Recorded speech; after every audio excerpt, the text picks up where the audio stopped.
Hello, my name is frankgerlach.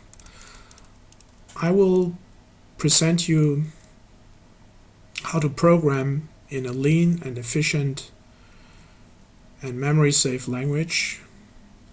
And the example program is a web server. It's called the Gauss web server, which demonstrates the usefulness of the programming language used. First, we need to install dependencies on the target machine, and then we will download the compiler of the programming language, which is called Sappeur, and we will download the Gauss web server implemented in the Sappeur language. Okay, step 1, install LibreSSL, which we need for SSL encryption.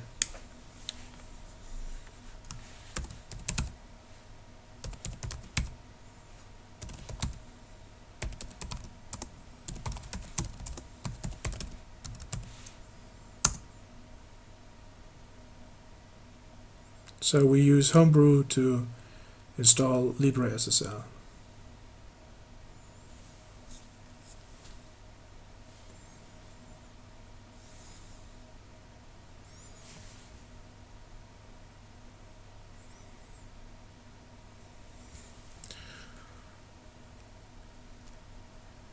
Okay, here we see that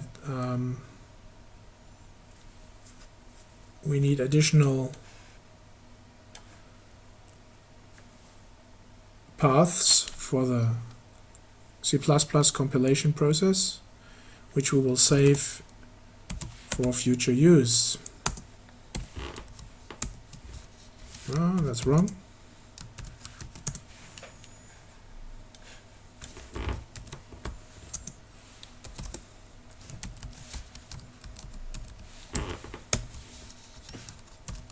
So here we have it. So the second step is to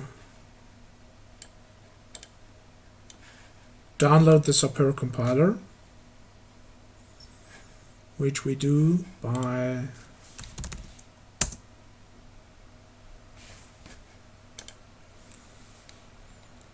going to the website of the Sappeur compiler. This is the website. And we download the source code. Oh, actually we just get the reference.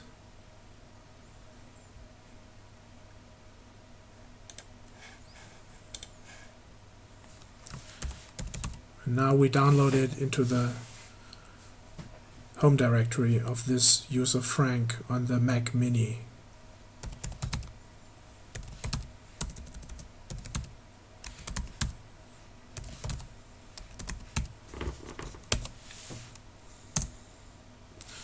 So now we have the Sappeur compiler here.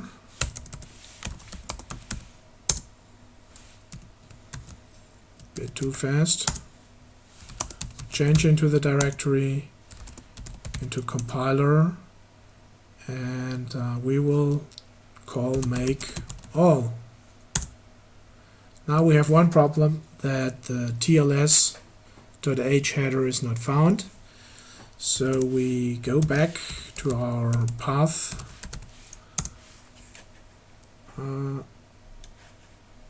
file, and we edit the make file.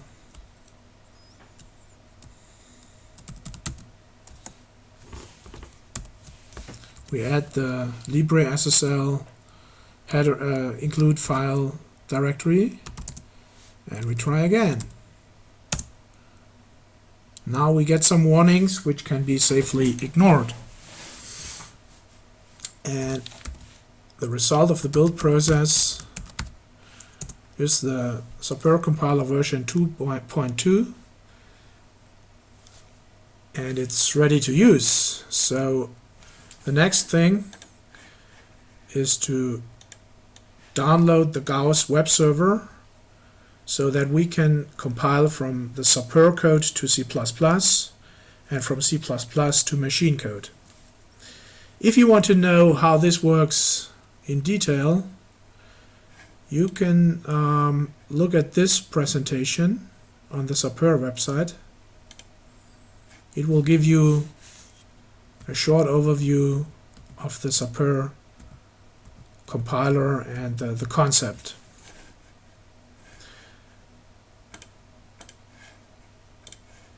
So, we download the Gauss web server from gauss.ddnss.de.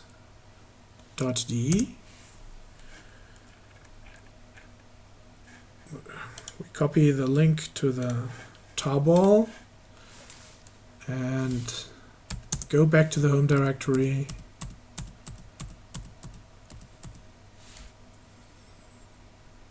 And do a wget of the Gauss source code. Go into the, oh wait, I'm too fast.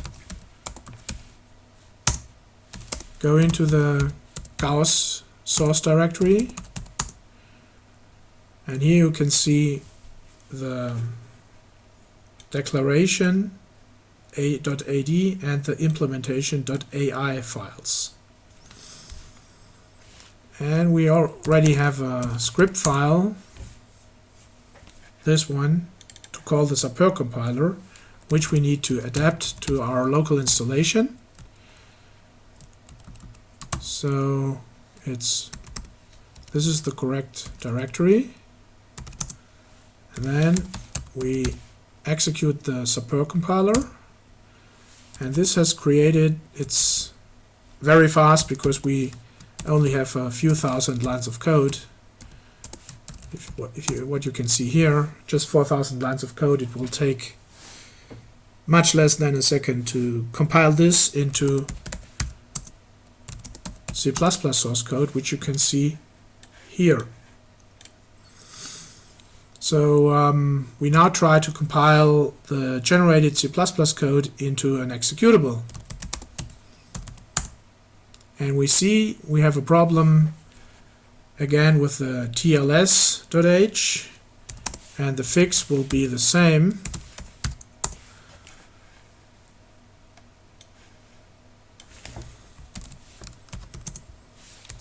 We copy the makefile into makefile.local,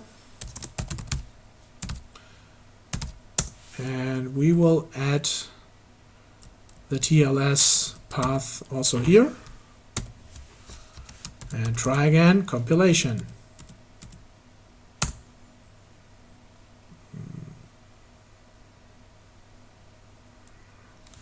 So it didn't work. Why did it not work? Okay, I can see that we still have some trouble.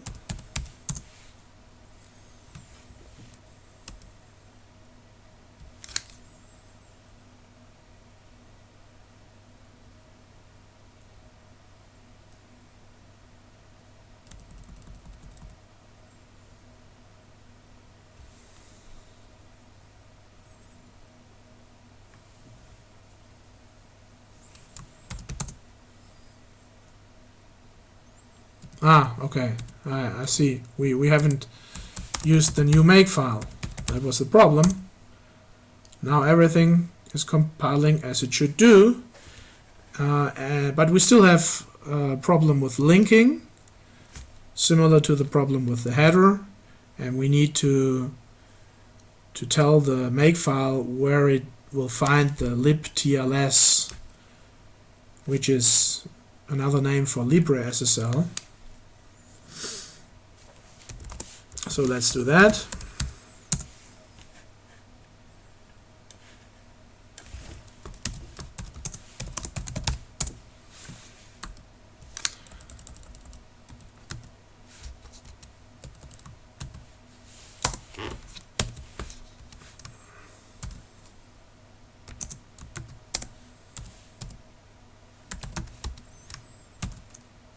So this is the path, and this is the library itself. Again, run the make.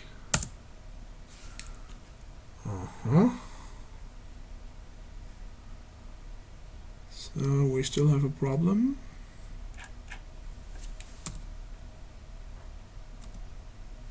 Oh, okay, I edited the wrong make file. Sorry for that.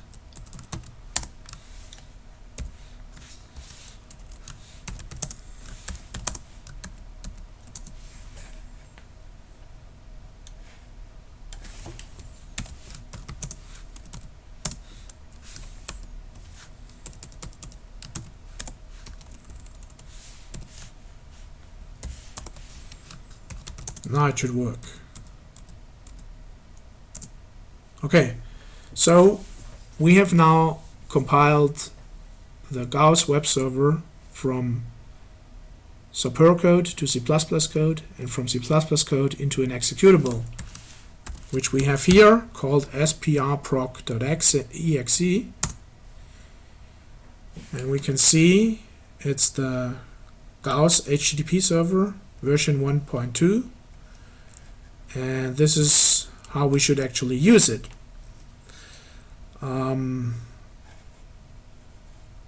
So we have done all these steps,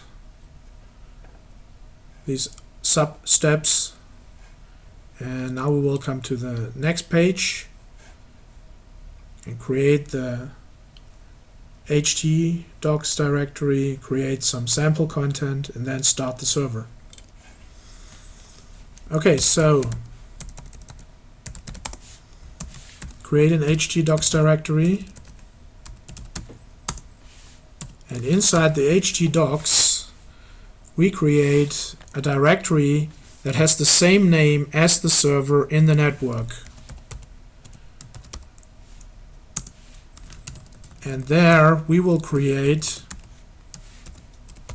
an index.html file.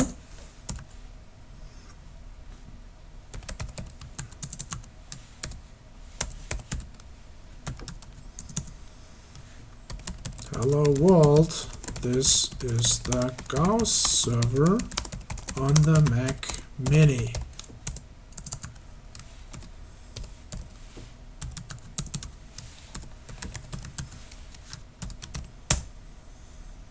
Now what we have to do is we have to start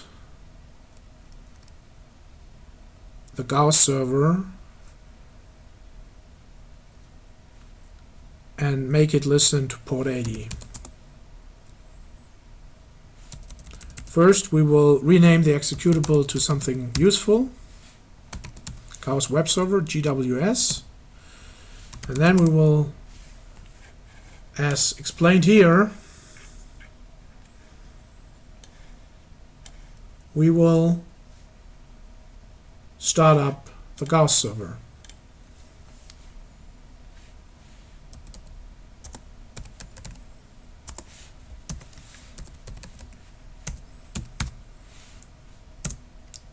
So I will enter the password. Oh, I forgot something. The most important thing I forgot. One more problem. Now it is running.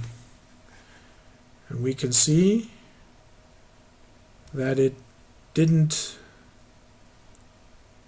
emit any error messages. So let's go to the web browser and enter http://mini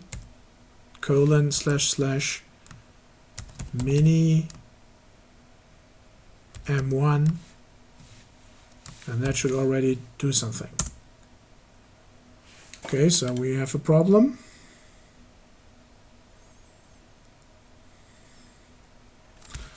I think I forgot a slash here.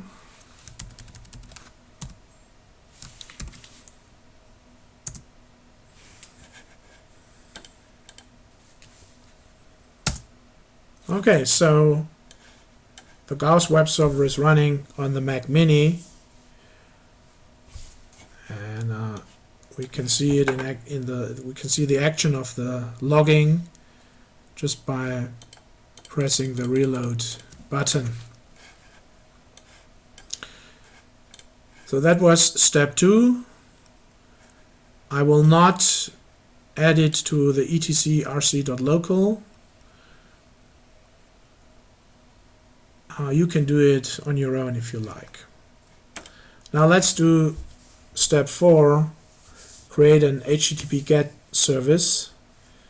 And as an example, we will calculate the floating point ratio of 2 integers.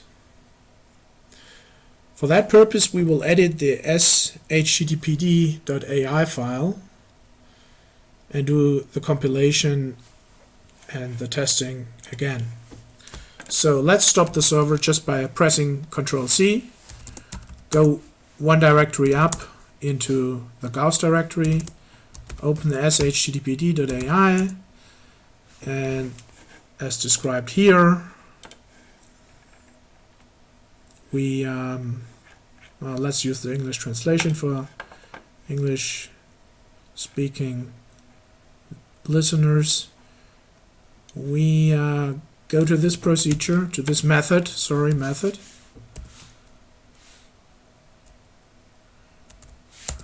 It has some trouble with spaces. And what we will do is we will just extend this method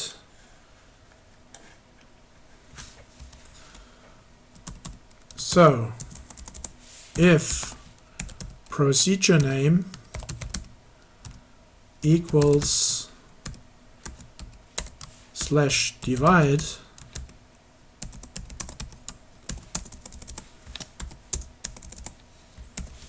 we will do something very similar as we do here. So I will copy code from above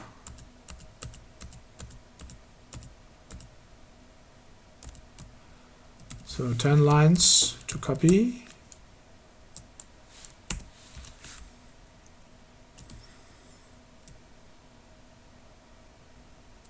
and a short explanation is we will search for a variable named A and a variable named B, and if that is successful,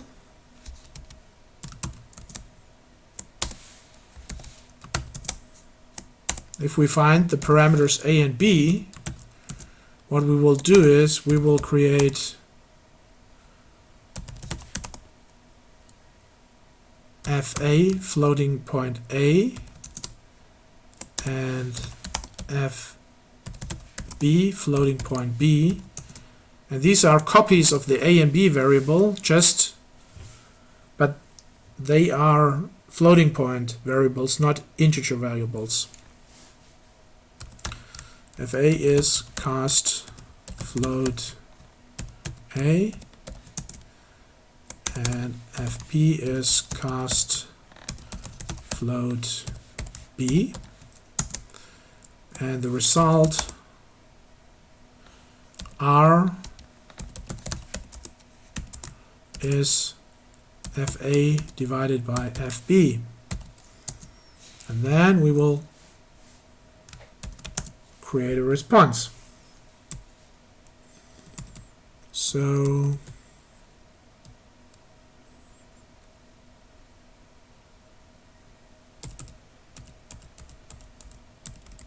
we copy some more code from the existing service, and there is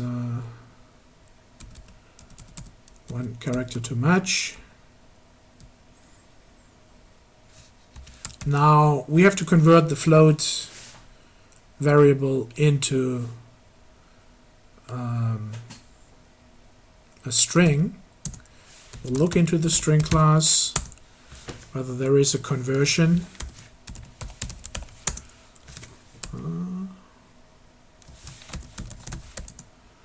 So we don't have a conversion yet. We could either extend the string class, or we could, or we can just go back to C++ and do it there. This is normally not advised because C++ is of course unsafe code, and you can destroy the integrity of the entire system by using C++. Nevertheless, for demonstration purposes, I will do it here. So I will just write inline_cpp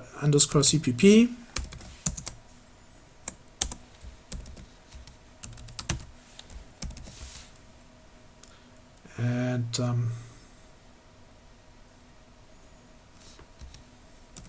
I will allocate a buffer which is big enough. 20 characters should be more than enough. And we call sprintf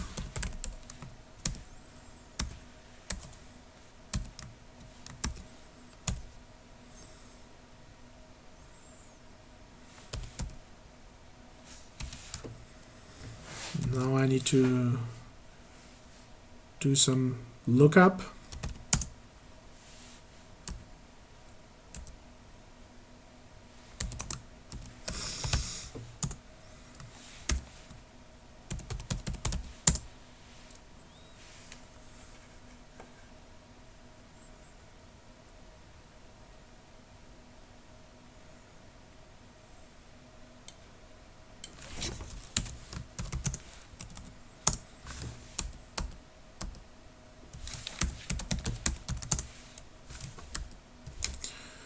So buffer dot underscore array, that's the C buffer, the physical buffer, and the result. And now we go back into the Sappeur code and just add the buffer here. So this should be all. Let's see whether it compiles. Call compiler. Okay, we have a problem. Variable undefined in line 261. Let's see, what is it?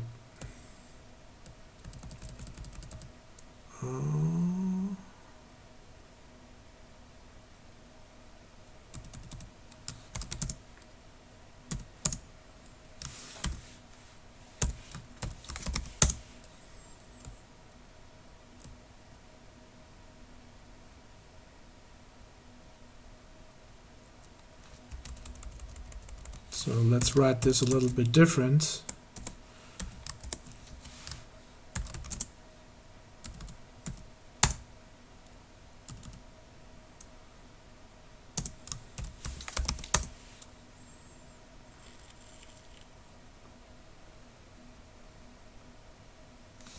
Now, okay. The problem is, of course, that we have not yet created the variables correctly.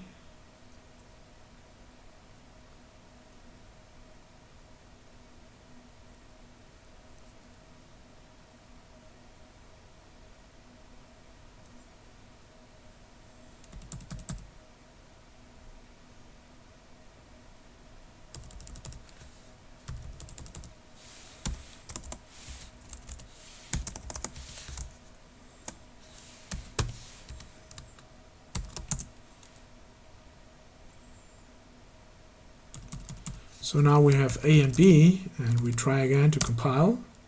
Now it has worked. So to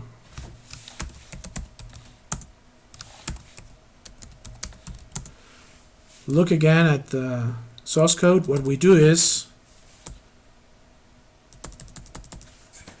we implement the remote procedure call, if you want to call it like that, or the HTTP GET function divide.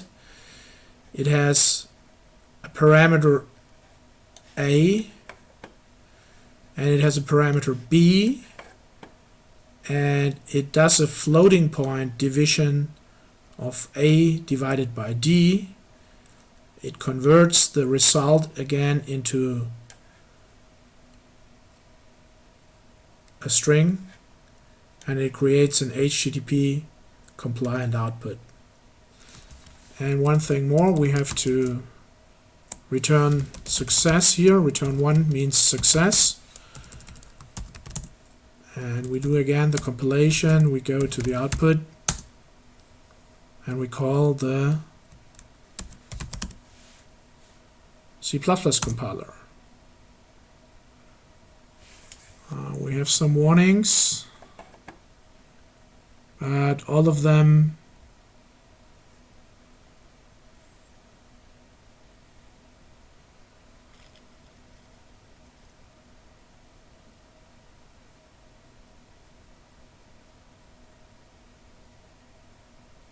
we still have a problem here. Let's look up sprintf. I think I got the order of the parameters wrong or something like that. Oh yeah, I got the order wrong. So it's always a good idea to look at the compiler warnings.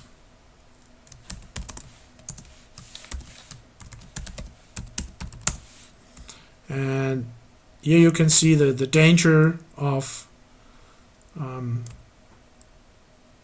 C and C++ programming, the lack of strong type safety. Okay, so this is the right order. Again, call the Sappeur compiler, go to the output directory, call the make, and no more warnings. Let's do a clean and do a rerun.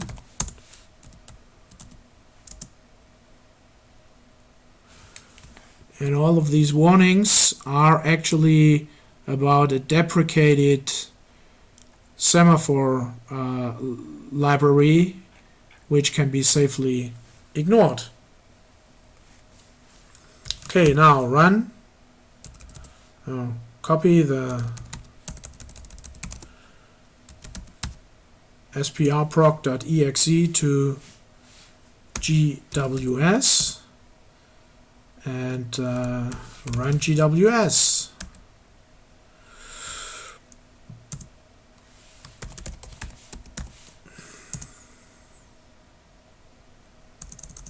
We have a problem.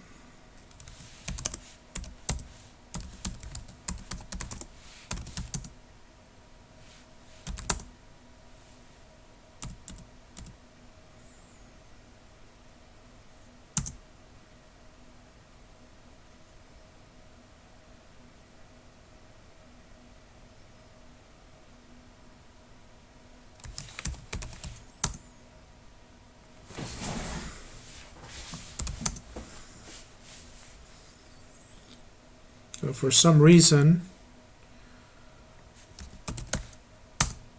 it's getting killed.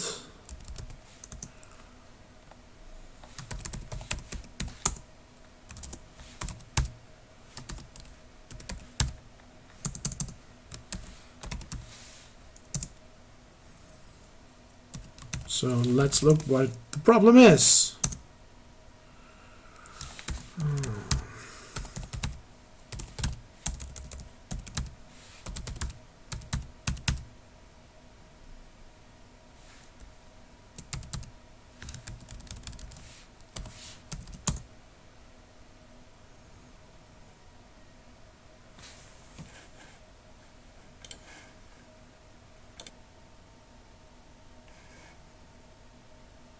Okay, so it seems that the Apple software security doesn't allow me to run a program if I change the name after compilation. We will not focus on this issue now and just use the name sprproc.exe. With this name I can run the executable. So you can see Gauss HTTP server version 1.2, of course with our additions, with our additional service called divide. And let's try out this service.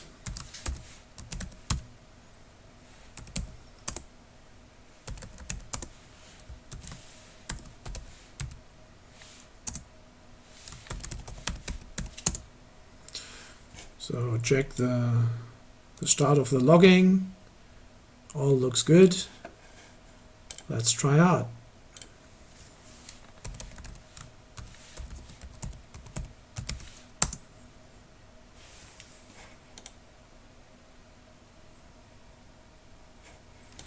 The same problem again. Missing slash.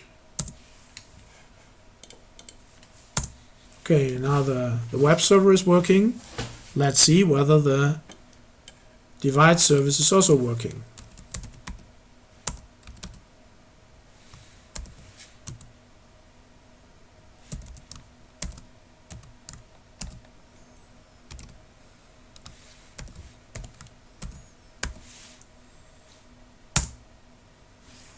So, what is the issue?